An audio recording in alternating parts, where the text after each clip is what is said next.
Welcome, faithful, to your second live look-in of 49ers training camp. And this time, we've got a change of location. We are here at the Intermountain Healthcare Performance Facility in Henderson, Nevada for day 2 of joint practices between the Raiders and 49ers. I'm alongside NBC Sports Bay Area's Matt Mayoko.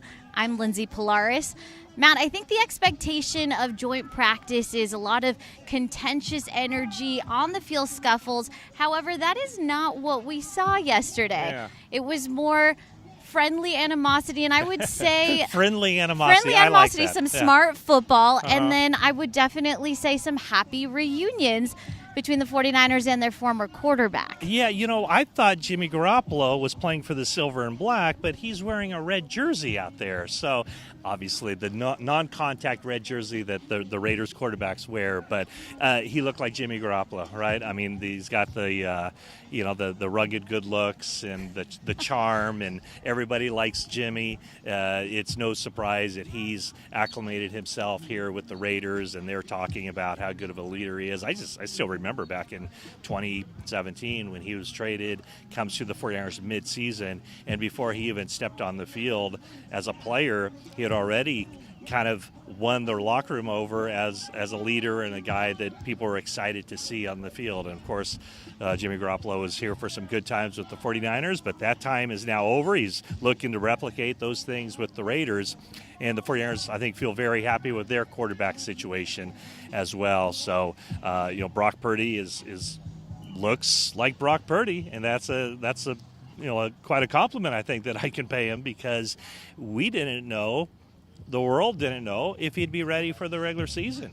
And what happened? He was ready for the start of training camp. So a lot earlier than expected. We're seeing the build-up process, the throwing, the volume, the velocity, all that he mentioned. And it looks like business as usual for Brock Purdy and the 49ers offense. I would definitely say the most impressive throw of yesterday's practice came during that red zone drill, that connection to Christian McCaffrey for the touchdown. Also wanted to highlight Trey Lance's performance in joint practice yesterday. Had a very, very promising 2-minute drill to end practice. What were your observations of his performance? My observation is he just looks comfortable. He looks like he's not overthinking it. I think a lot of times with quarterbacks, I think we see this a little bit with Sam Darnold, is that you can just kind of see the gears grinding. When you're new to the system, or it's just not totally down, you're just a tick slow.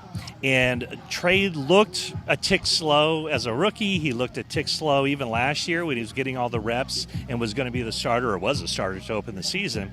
But he just looks like there's no weight of the world on his shoulders. He's just going out. It looks like he's having more fun playing football. I think it's translated to maybe more consistency on the field. He's throwing the ball crisply, accurately, and he would have ended that 2-minute drill with a touchdown pass, but Cameron Latu did a good job of getting open and going up for the ball. He just didn't finish the catch, and I think that's something you're seeing with these rookies, and it's totally understandable. Part of the acclimation process, absolutely, right? Like Latu's thinking his way through, and then when you have to think your way through, then the tasks that are taken for granted, the act of catching the football or throwing the football, it becomes more difficult. So, I don't think it's any reason to push the panic button on Cameron Latu. It's just part of that maturation process that we see from every rookie, every newcomer, every summer. Part of the other big news coming out of joint practice yesterday, a pretty lengthy list of injuries, the most significant of which was to wide receiver Ray McCloud. He actually suffered a broken wrist, not in yesterday's practice, but in Tuesday's practice. And seeing as how he is the 49ers' prime return specialist, what position does that put the team in now? It puts them in a difficult situation, because you don't really think about the return specialists, especially punt returns, until you see someone back there who's not comfortable doing it and they put the ball in the ground. There was not another 49ers player all of last season that handled a kickoff, that handled a punt. It was Ray McCloud all the way. So what does that do? That opens the door, I think, for a rookie to take over in the punt return chores. We've seen Brandon Ayuk do it in the past, but Probably Brandon Ayuk, not someone they want to not put back somebody there, they want to put back there. We've seen we've seen Deebo Samuel handle kickoffs in the past. Also, Again, someone probably you not. want to save for the pass game, I I would so. say. But now that might open the door for, say, Danny Gray to return kickoffs. It might open the door, it certainly does open the door for Ronnie Bell, who looks now more comfortable as a wide receiver, to earn his spot on the 53-man and handle punts. Or maybe Deshaun Jameson, the rookie who's gotten a lot of attention, undrafted rookie from Texas as a cornerback. So it does create a little bit more, I don't know if I'd say instability or more questions about how the 49ers open the season with a position that's pretty important. With wide receiver Ronnie Bell having that college experience as a return specialist and then also being a part of the punt return rotation, where is he in terms of as a contender for that position? For the punt return Yes. job, I think he's got to be at the top of the list. I almost feel like it's his to lose in a sense. So, these practices are a big deal. No question about it. In fact, these practices mean more to the coaching staff and the evaluation process at most positions than the game that we'll see on Sunday. However, a difference might be at the return spot. Once the because bright lights the are bright on, right? lights are on. There's a crowd. There's a guy on the other team trying to put the ball up there and making it difficult. It is the special teams reps during these games are ultra important because it's real football. Whereas the special teams reps out here are kind of watered down a lot. So, like Brock Purdy, he's going to get a full game's worth of reps in the practices Thursday and Friday. He'll be in street clothes on Sunday. But for the special teamers, that's where a guy can really make his hay.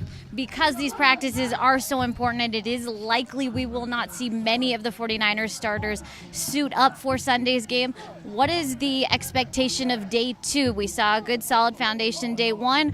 What are you expecting to see today? Yeah, I think more of the same. I think that the practice on Thursday was very good for Trey Lance, for Brock Purdy. I would expect to see more Sam Darnold in practice today, and that's somebody that I felt like it hasn't clicked quite yet. Kyle Shanahan says that he's made tremendous progress from day 1 of training camp. He's excited to see him in practice today as well as in the game on Sunday. So whereas yesterday, there's no conversation about who the starting quarterback is. Now it's about who's the backup. Trey Lance really put his best foot forward, I thought, on Thursday. Now let's see if Sam Darnold can match the pace and put himself right there and keep this competition alive. All right, and that's your recap from day 1, your preview of day 2. And check back on 49ers.com for the full breakdown of Friday's workout. That's it from us.